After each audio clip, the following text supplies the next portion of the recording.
Continue, General Torre. Thank you, sir.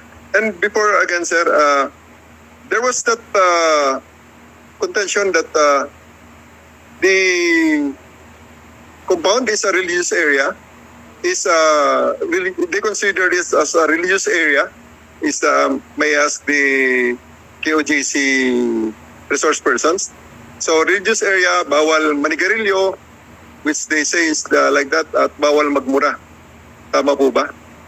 Tama po ba yung contention kanina na narinig ko? That the KOJC compound is a religious area and bawal doon magmura, bawal manigarilyo. That's what they're saying na kinukumit ng mga pulis ko, sir. No need to ask. Is that correct? I heard that. Yes, sir. Thank you, sir. So, thank you very much again, sir. Let me start now. The authority and legal basis of our operation are the alias warrants of arrest against Apollo Kibuloy and 5 others. So, I think this is... There's no other question regarding the legality of these warrants, the alias warrants. But on the next slide, I'll show you one warrant where only Apollo Kibuloy is impleaded. Next slide, please. Criminal case number RZQN from branch 106 of Quezon City. Violation of 7610, particularly Section 5B. To read, those who commit the act of sexual intercourse or lascivious conduct with a child exploited in prostitution or subject to other sexual abuse. Warrant of arrest against Apollo Kibuloy and Apollo Kibuloy only. Dated August 8, 2024. Signed by Judge Noel Parel, presiding judge 106 Quezon City RTC. That is the person that we're looking for, sir. Next slide, please. The area of operation is the KOJC compound, which covers an area of approximately 30 hectares, 22 hectares inside, including the subdivision on the upper right-hand corner, which is another 5 hectares, because we have suspected that there may be a safe house of the subject of the target there. I would like to acknowledge also the presentation of Attorney Torion for giving us the confirmation on the methodical execution of these operations. And also, Mr. Jay Sonsa, the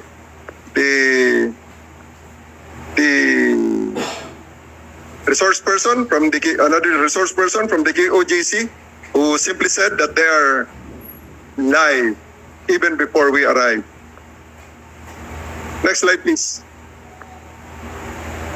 So the mission is very simple: arrest fugitives Apollo Kibuloy and 4 others, because one of them is already in custody, now imprisoned in Pasig Regional Trial Court. Next slide, please. The concept is again as simple: enter, arrest, and leave. Simple as may sound, we, of course, expected the challenges. Next slide, please. Drawing lessons from the July 10 operations of Pro 11, we prepared CDM contingents, tactical security teams, arresting personnel, investigator searching personnel with WCPD as core, and ancillary services team. So you noticed we even prepared the portalets, because we know that this will be a long drawn battle. Because in the next slides you will see why. And I'm very, very thankful with this opportunity to show this, because the Senate will, we do hope that the Senate will see what interventions can be done to help the police or help bring the fugitives to justice. Next slide, please. Day 1. I wonder, actually, in Attorney Storion's presentation, he uses pictures when SMNI was always live with videos. Because I do believe if a picture paints 1,000 words, a video will be 1,000,000 more in word.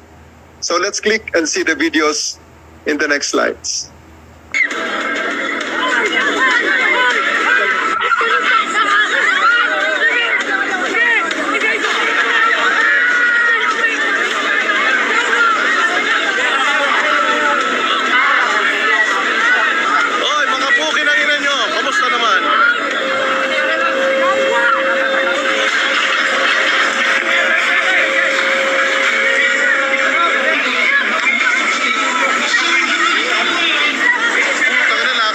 sinukuloko. Dapat murahin yung mga to. Ang putang ina nyo!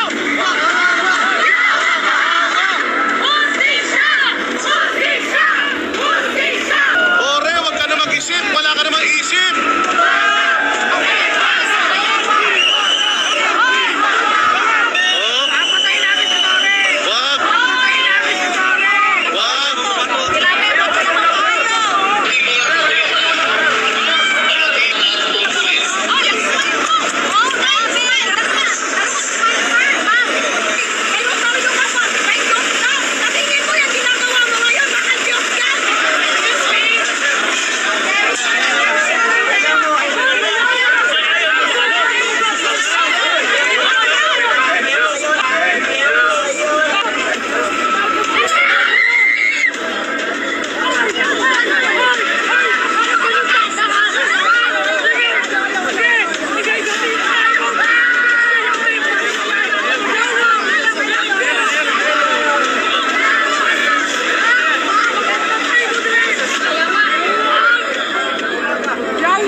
Video clearly shows the hindrances that we face every single day.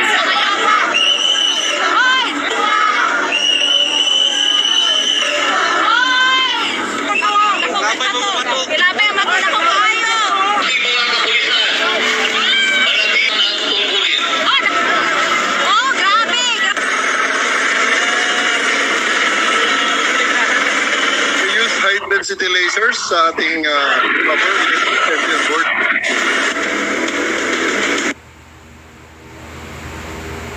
One of our casualties on the first day. That's the first 3 days, sir. Napaka-exibo lang, sir. And that's the reason why the search really was very long drawn and difficult, as you see.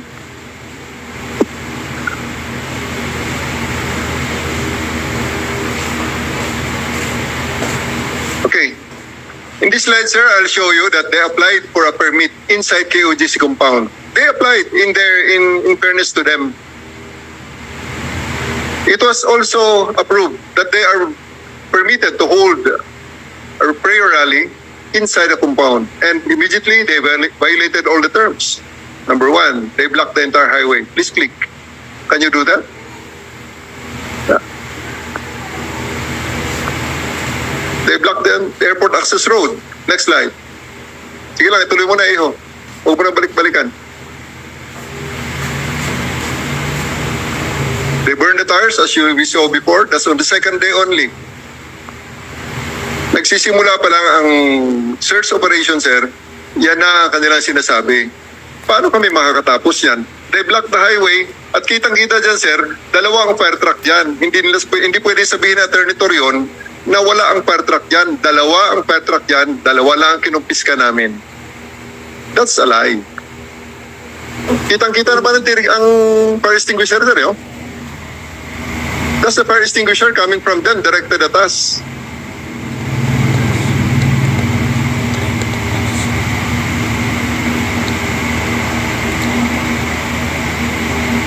Sige, and slide please. Kitang-kita naman yan. It's really no... Next slide. In the lightning rally, they are already wearing newly printed shirts. They're demanding justice for Apollo Kibuloy, yet they don't want him to surrender to the courts. Next slide, please. These are the pictures of our injured personnel during the dispersal. And at this juncture, I'm really questioning the behavior of KOJC people. Are they really the peace-loving people and law-abiding Filipinos that they claim to be? This is just the second day of the implementation of the warrant. This is not long drawn. This is by no means during this time. Wala pa kami nagagawa sa tindi ng resistance. And is this the red carpet that Pastor Carlo Katiil had promised us? If everything that we do is legal, that up to this point had been upheld even by the Court of Appeals to be legal.